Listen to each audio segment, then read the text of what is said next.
बिस्मिल्लाहिर्रहमानिर्रहीम। Welcome to Cantab publishers video session. Cantab lecture series में आज जिस मजमून को समझने जा रहे हैं हम वो है साइंस, और यह साइंस ग्रेड 6 के लिए है। इन लेक्चर्स को समझने के लिए जिन रिसोर्सेज की आपको ज़रूरत पेश आएगी उनमें शामिल है साइंस 6 की कैम्ब्रिज स्कॉलर सीरीज़ की टेक्स्ट बुक। इसके साथ साथ कुछ होमवर्क दिया जाएगा आपको।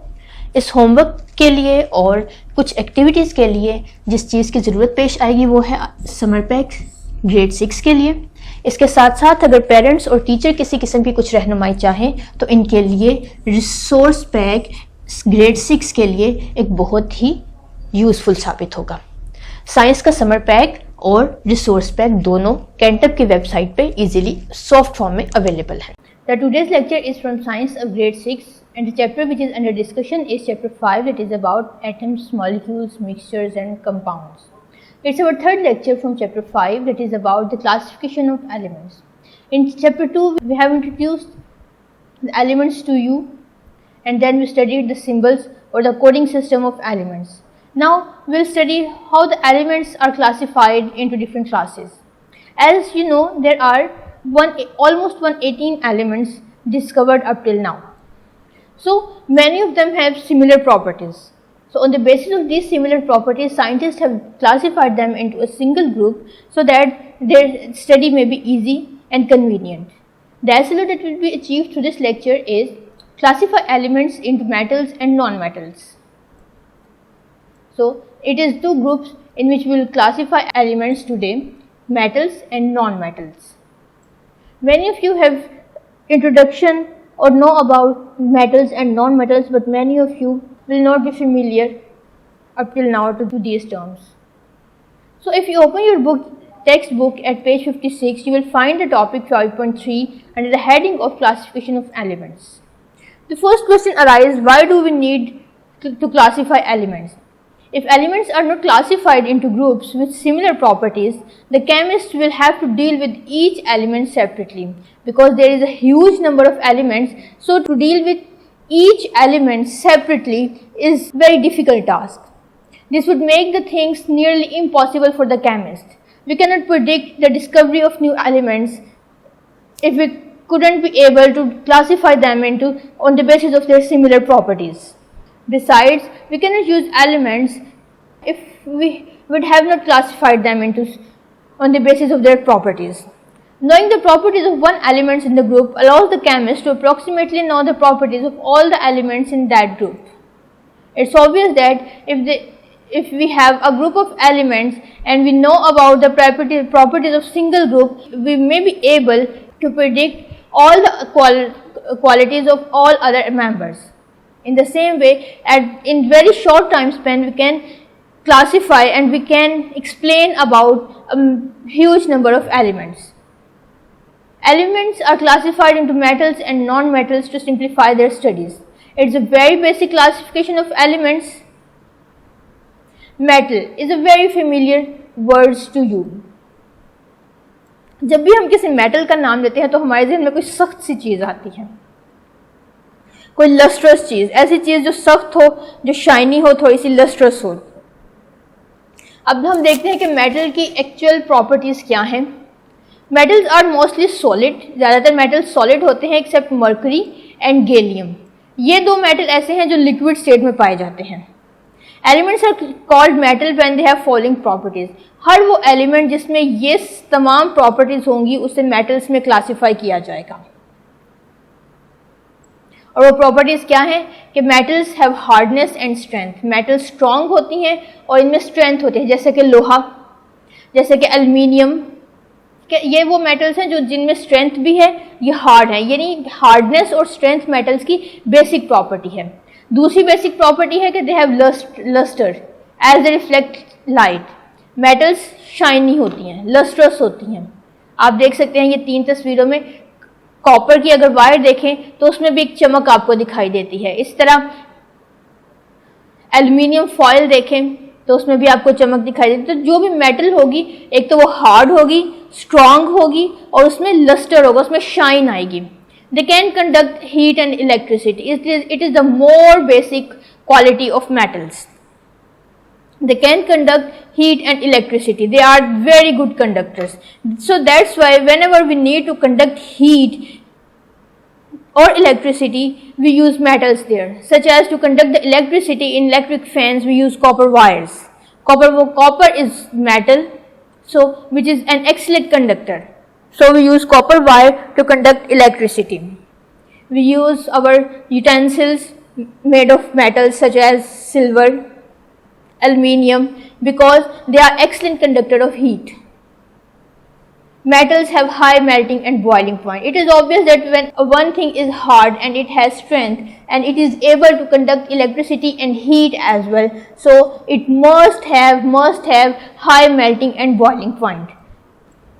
All metals have high melting and boiling point except mercury, except mercury and gallium, they have low melting and boiling point because this is the reason they are in liquid state at room temperature, while all other metals are found solid at room temperature. They have ductility. What is the meaning of ductility? Ductility is the ability of metals to draw themselves into wire. Ductility metals की ऐसी property है जिसकी वजह से हम metals की wires बना सकते हैं. जैसा कि कॉपर है, कॉपर डक्टाइल होता है, उसकी वायर्स उसको हैमरिंग करके, उसको प्रेशराइज करके, उसकी वायर्स स्ट्रेच करके उसकी वायर्स बनाई जा सकती हैं. इसके अलावा सिल्वर वायर्स हैं. सिल्वर की हमारे पास वायर्स बनाई जाती हैं क्योंकि सिल्वर भी डक्टाइल है. They have malleability. Being a malleable is the ability of metals to be hammered into sheets. यानी हम इनको स्ट्रेच करके, हैमरिंग करके शीट्स में चेंज कर सकते हैं. जैसा कि आप ये एल्यूमिनियम की शीट्स देख सकते हैं, कॉपर की शीट्स हैं, आयरन की शीट होती हैं. सो जितनी भी मेटल्स हैं हम उनकी मेजॉरिटी की शीट्स बना सकते हैं because metals are malleable and ductile. Metals are sonorous. अगर इनको हम टैप करें तो इनमें से आवाज़ आती है. यही वजह है कि मेटल्स बेलिंग या साउंड इंस्ट्रूमेंट बनाने में इस्तेमाल की जाती हैं क्योंकि मेटल्स साउंड प्रोड्यूस करती हैं. और साउंड कैसे प्रोड्यूस होती है? ये वाइब्रेट करती चली जाती हैं. सो ये वो प्रॉपर्टीज़ हैं जो किसी भी एलिमेंट को मेटल्स के तौर पर क्लासीफाई करते हैं. एग्जाम्पल्स क्या है मेटल्स की? गोल्ड है, सिल्वर है, iron, chromium, copper, zinc etcetera. इनमें से बहुत सी मेटल्स आपने देखी होंगी और बहुत सी मेटल्स आपने नहीं देखी होंगी. आई रेकमेंड कि आप इंटरनेट की मदद से वो तमाम मेटल्स देखिए जो यहाँ पे बताई गई हैं. अब आते हैं नॉन मेटल की तरफ. नॉन मेटल्स क्या होते हैं? ऑब्वियसली मेटल का ऑपोजिट नॉन मेटल है, तो जिसमें ये तमाम प्रॉपर्टीज़ नहीं होंगी, मेटेलिक प्रॉपर्टीज़ नहीं होंगी, वो नॉन मेटल होंगी. एक दफ़ा हम इनकी गो थ्रू कर लेते हैं. Most of the non metals are gases. ज़्यादातर नॉन मेटल्स गैसेस होती हैं जैसा कि हाइड्रोजन है, हीलियम है, nitrogen, oxygen, fluorine, neon and chlorine and many others. सिर्फ एक ऐसा वाहिद नॉन मेटल ब्रोमीन है जो लिक्विड स्टेट में रूम टेम्परेचर पे पाया जाता है, और दो नॉन मेटल्स ऐसी हैं जो सॉलिड स्टेट में, और वो हैं कार्बन और सल्फर. बाकी तमाम नॉन मेटल्स गैसेस हैं. Elements are classified into non-metals when they have following properties. Non-metals don't have luster except iodine. सिर्फ आयोडीन का लस्टर होता है वो क्योंकि आयोडीन हमें सॉलिड फॉर्म में अवेलेबल हो सकती है. इसके अलावा किसी भी मेटल का लस्टर नॉन मेटल का लस्टर नहीं होता. आप हाइड्रोजन को देख लें, नाइट्रोजन को देख लें, ये नॉन लस्ट्रस गैसेस हैं. Non metals usually non ductile and non malleable. अब जब वो हैं ही नॉन मेटल गैसेस हैं, गैसेस को आप कैसे वायर्स में चेंज कर सकते हैं? गैस की कैसे वायर बन सकती है? गैस की कैसे शीट्स बनाई जा सकती है? नहीं बनाई जा सकती. So metals are non ductile and non malleable. Non metals do not produce sound when tapped. Tap या वाइब्रेशन उसी जगह पे प्रेजेंट होगी, प्रोड्यूस होगी, उसी चीज़ से निकलेगी जो वाइब्रेट कर सकती है, और वाइब्रेशन सॉलिड चीज़ें करती हैं. मेटल ज़्यादातर आपने जानना कि नॉन सॉलिड स्टेट में प्रेजेंट हैं, तो चूंकि वो स्ट्रॉन्ग नहीं है, वो हार्ड नहीं है, उनमें स्ट्रेंथ नहीं है, इसलिए वो स्नोरस भी नहीं है, यानी वो टैपिंग करने पे साउंड प्रोड्यूस नहीं करती. Non metals have relatively low melting and boiling point. That's why they are present in gaseous form. अब ये जो कार्बन और सल्फर आपके सामने दो सॉलिड फॉर्म में नॉन मेटल्स हैं, ये भी हार्ड नहीं है और ना ही इनमें स्ट्रेंथ पाई जाती है, बल्कि ये पाउडर, सेमी पाउडर फॉर्म में ये प्रेजेंट होती हैं और एमॉर्फस किस्म की नॉन मेटल्स हैं. Non metals are non conductor of heat and electricity except graphite. Non metals में से ना तो इलेक्ट्रिसिटी पास हो सकती है, ना इनमें से बिजली पास हो सकती है, इसलिए इन्हें किसी भी इलेक्ट्रिकल या हीट कंडक्शन में इस्तेमाल नहीं किया जा सकता।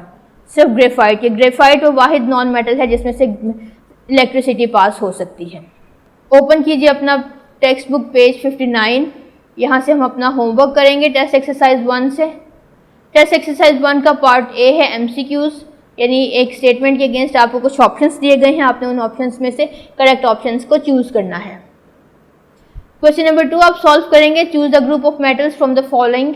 दो एलिमेंट्स के पेयर आपको दिए गए हैं, इनमें से आपने वो पेयर आइडेंटिफाई करना है जो मेटल्स का है। इसके बाद आ जाइए पार्ट बी की तरफ। पार्ट बी से आप सॉल्व करेंगे question number 2, which of the following are elements, classify them as metal and non metals. आपको एक लिस्ट ऑफ कंपाउंड्स सब्सटेंसेस दी गई है। सबसे पहले तो आपने ये आइडेंटिफाई करना है कि ये एलिमेंट्स भी हैं या ये नहीं हैं। अगर ये एलिमेंट्स हैं तो फिर आप इनको क्लासीफाई करेंगे मेटल्स में और नॉन मेटल्स में। लिस्ट में हैं पोटेशियम है, मैग्नीशियम, एल्यूमिनियम ऑक्साइड है, helium, iron, sodium, silver, hydrochloric acid, hydrogen. इनमें से सबसे पहले आप एक कॉलम बनाइए एलिमेंट्स का। जो एलिमेंट्स हैं उनके सामने उनको फिल कीजिए मुतलका बॉक्स को। फिर एलिमेंट्स के सामने आप एक कॉलम बनाइए मेटल्स और नॉन मेटल्स का। तो जो मेटल है उसको टिक कर दीजिए, जो नॉन मेटल है तो उसके रेलिवेंट सेल को टिक कर दें। रिव्यू एक्सरसाइज खोलिए अपनी, पार्ट सी देखिए पेज 72 पे अपनी रिव्यू एक्सरसाइज का। यहाँ से आप सॉल्व करेंगे question number 4, how can an element be classified as a metal.